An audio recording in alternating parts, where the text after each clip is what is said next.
অমর একুশে বইমেলায় ছুটির দিনে সকাল থেকেই শিশু চত্বর মুখর হয়ে ওঠে শিশু কিশোরদের পদচারণায়। বেলা ১১টা থেকে ১টা পর্যন্ত ছিল মেলার প্রথম শিশু প্রহর। নিজেদের সময়টাতে প্রাণ খুলে ছুটে বেরিয়েছে শিশুরা। বাবা মা অভিভাবকদের সঙ্গে শিশু কিশোরদের আগমনে সোহরাওয়ার্দী উদ্যান অংশের শিশু কর্নার ছিল প্রাণ চাঞ্চল্যে ভরপুর। নতুন বই কেনার আনন্দে মেতে ওঠে শিশুরা। এর আগে সকালে বাংলা একাডেমিতে আয়োজন করা হলো শিশুদের চিত্রাঙ্কন প্রতিযোগিতা। নিজেদের মনের চিত্র নানান রঙে কাগজে তুলে ধরেছে তারা। এঁকেছে বাংলাদেশের নানা চিত্র।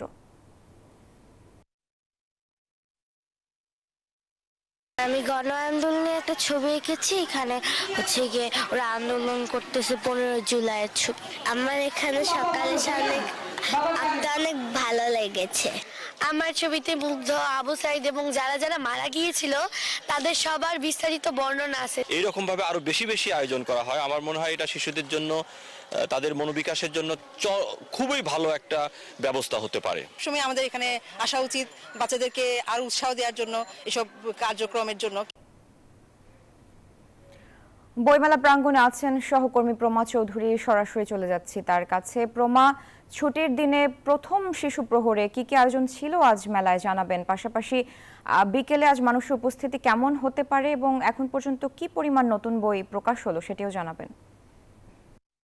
সারা, এই মুহূর্তে আমি আছি বইমেলার সোহরাওয়ার্দী উদ্যান প্রাঙ্গণে এবং আমরা জানি যে আজকে প্রথম শিশু প্রহর ছিল এবং প্রথম শিশু প্রহরে কিন্তু সকাল 8:30 থেকে আর সকাল 10:30 পর্যন্ত চিত্রাঙ্কন প্রতিযোগিতা হয়েছে শিশুদের এবং বেশ সাড়া পাওয়া গেছে। তারপর পরই 11টায় কিন্তু যখন দ্বার খুলে দিল শিশু প্রহরের শিশু চত্বরে, সেখানে কিন্তু শিশুদের আনাগোনায় মুখর ছিল শিশু চত্বর।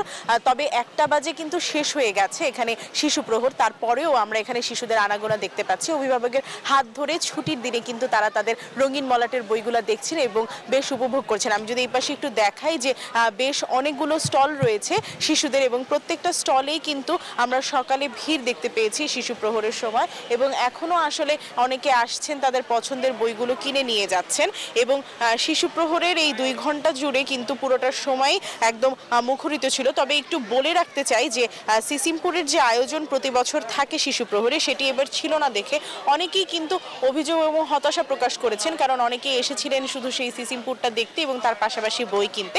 তবে শিশুরা হাতে রঙিন মলাটের বই পেয়ে কিন্তু বেশ আনন্দিত হয়েছে। আমি একটু জানিয়ে রাখতে চাই, শিশু চত্বরে মোট 74টি প্রতিষ্ঠানের 120টি স্টল রয়েছে এবং এই 120টি স্টলে নতুন বই আজকে এসেছে প্রায় 200টির মতো এবং সবগুলি শিশুদের বই এবং শিশুদের এই বইগুলো কিন্তু সব ধরনের বই। তবে এবার হচ্ছে কমিক্স এবং জোকসের বই বেশি বিক্রি হচ্ছে বলে জানিয়েছেন বিক্রেতারা এবং অভিভাবকরাও বলছেন যে শিশু প্রহরের এই আয়োজনটিতে আসলে বাচ্চারা বেশ উৎসাহ পাচ্ছে বই কিনতে।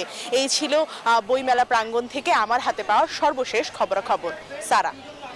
প্রমা, আপনাকে ধন্যবাদ। দর্শক, বইমেলা প্রাঙ্গণ থেকে যুক্ত ছিলেন সহকর্মী প্রমা চৌধুরী।